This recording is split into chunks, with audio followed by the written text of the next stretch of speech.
What's up, everybody? Welcome back to Working Man Outdoors.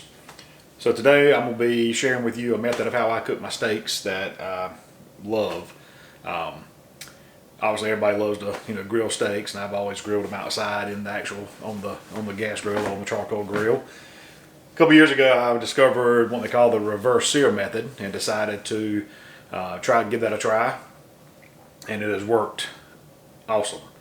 The great thing about it is that you're able to get the steak cooked the level of doneness that you like all the way through the steak. So you don't, so you have that, the outside edge is going to be pretty done, but pretty much everything in between is going to be the doneness level that you pick out. So I always cook mine to about 135 internal temperature, and then pull it and let it rest for about 10 minutes, and then finish it off. So the way this works is you're going to preheat your oven to 275. I've got a rack here, especially a cookie sheet with parchment paper, and then a rack here to keep it elevated. I like picking out a big, thick steak when I do this. Normally a ribeye, a cowboy cut, or some kind of bone-in ribeye. And you're going to want to season this pretty good. So just to give you an idea here, the size steak I'm looking at here, I mean, that's a good 1.5 inch thick steak. So you can season this with just cracked pepper and sea salt if you want to. I actually use this called Twisted, and it's an insane steak cracked pepper seasoning. So this is one I like. I'm not sure if that's focusing on that or not. This is one I like to use. And you're gonna get pretty liberal with this.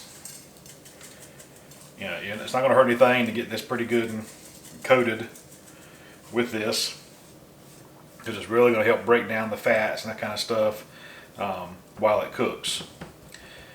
So a lot of people have always seared their steaks before they cook it, before they do the regular cook, and this is the opposite of that. So you're going to cook it in the oven at 275. I know some people are now thinking, why in the world are you going to cook a steak in the oven? Trust me, guys and gals, this is the way to cook a steak. I'm getting low on my seasoning here. I have to break out the actual salt.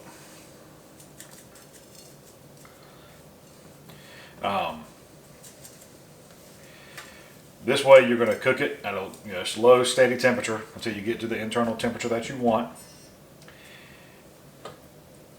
And then you're going to sear it in a cast iron skillet.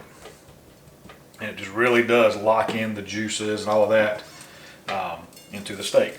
Something else that I like to do here is put out some seasoning on the plate itself. And then we're going to coat this outside edge. We're getting that outside edge coated in the seasoning. Because again, that outside edge is where most of the fat is. And once you have that where you want it, I'm going to place that steak on the rack. Now obviously we don't want to waste all the seasoning here that's on this pan. So I'm actually going to rake it right off on top of the steak.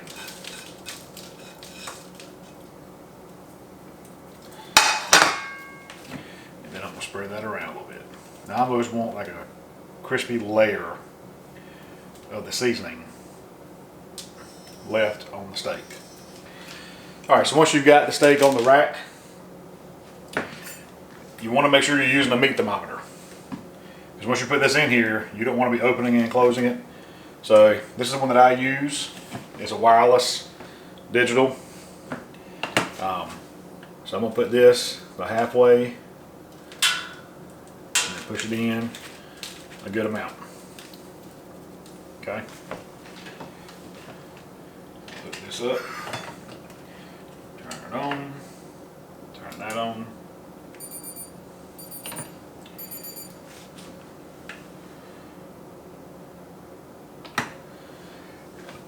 Now this is probably going to take an hour or so to get up to the correct temperature. Like I said, I'm probably taking this to 135 to 140.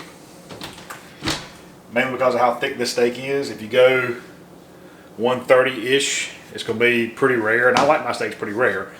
But I've seen at 135 to 140, somewhere in there, if you take it up and you put it on a plate and cover it in tin foil and let it rest for about 10 minutes, it's going to really help bring those juices out even more. So then we're going to sear it on a hot skillet once this is done. I'm also going to be making some mushrooms, some grilled sauteed mushrooms as well. So we'll do that in a little bit. I don't want to start that right now because they'll cook down too quick. So about halfway through the cooking, this gets up to about 100 degrees or so. That's when I'll start the mushrooms. All right, so now we're at about 100 degrees on the steak temperature, and I'm gonna get the mushrooms going. So I like using Kerrygold butter. Hopefully that focused in so you can see it. Best butter there is. And we're just gonna put a little slab of this. And for those of you out there on a keto diet, everything I'm doing here is keto friendly because I'm doing keto. That will be why I'm not fixing a baked potato to go on my steak. I fix mushrooms instead. So I'm going to get that in there. And I use portobellos sliced for the mushrooms. And we're going to dump those right in. And I just do kind of a concoction of stuff when I fix these. I'm going to add a little olive oil. Again, keto. The same seasoning I got on the steak, I also put some in here with the mushrooms. Because it's got some pretty good flavors in it also, other than just salt and pepper. I'm going to add some soul food seasoning. You get this at, we get it here at Food Line. It's basically seasoning salt with a few other things. I'm going to add some red pepper flakes. Can't never really go wrong adding a little spice to it. I'm going to add a little bit of chili powder. That mainly just gives it some decent color. And then I'm going to add some soy sauce. And some Worcestershire sauce. And this is a lot of this is just giving it some moisture. That's going to help it steam up. Which helps cook the mushrooms. Make sure we get the spoon here, so I'll stir all this stuff up. Got all that seasoning stuff spread around pretty good.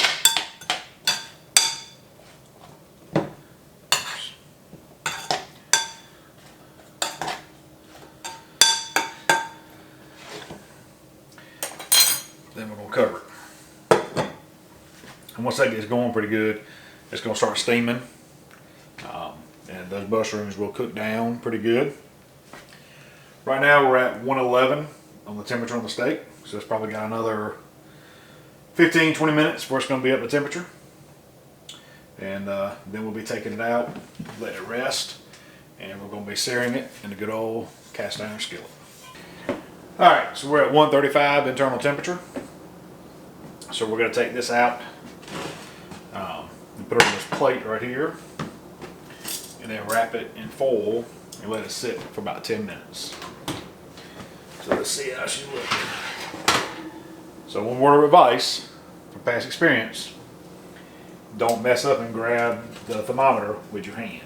I won't tell you why I say that, but let's just say don't do that. So the probe will be hot. So here's how it's looking right now. See the fat's breaking down pretty good all around the bone. Almost out of it.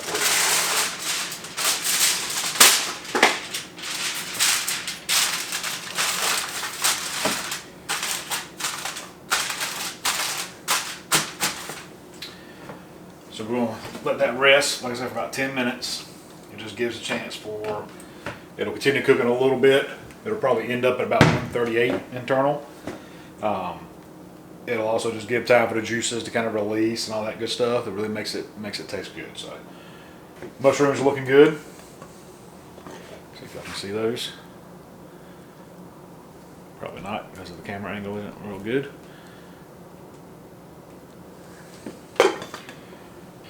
So the steak has rested about 10 minutes. My cast iron skillet is hot. Really till it's hot because it's smoking a little bit. So I'm gonna bring y'all in here a little bit closer here because I want y'all to see kind of what this is gonna look like. And what you're gonna do, just drop it right on.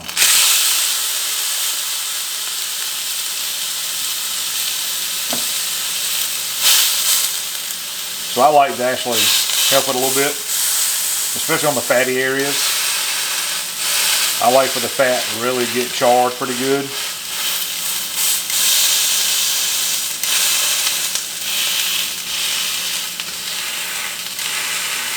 I mean, at the end of the day, what makes a steak is the marbling, the fat.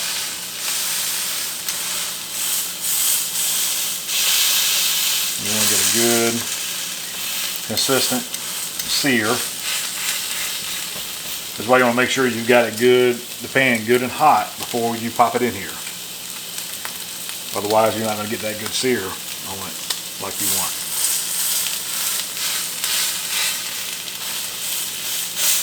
And it will get your house a little bit smoky. And honestly, what's smoking is the seasoning is sticking to the pan right now. That's just kind of one it does, and that will start smoking. So as you can see there, got a good sear on that side. Do the same thing on this side. I'll help it out just a little bit.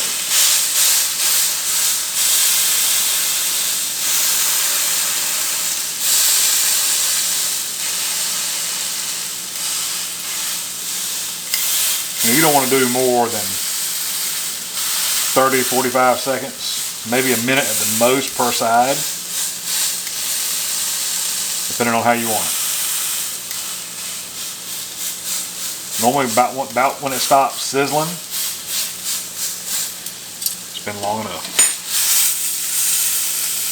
And then I will sometimes hold the ends on it a little bit, because that's where the majority of the fat is. And then we'll pop it off of there. Hey, what do y'all think? I don't really love just cutting my shirt across the middle, but I'm going to go right through this fat spot, the thickest part right here.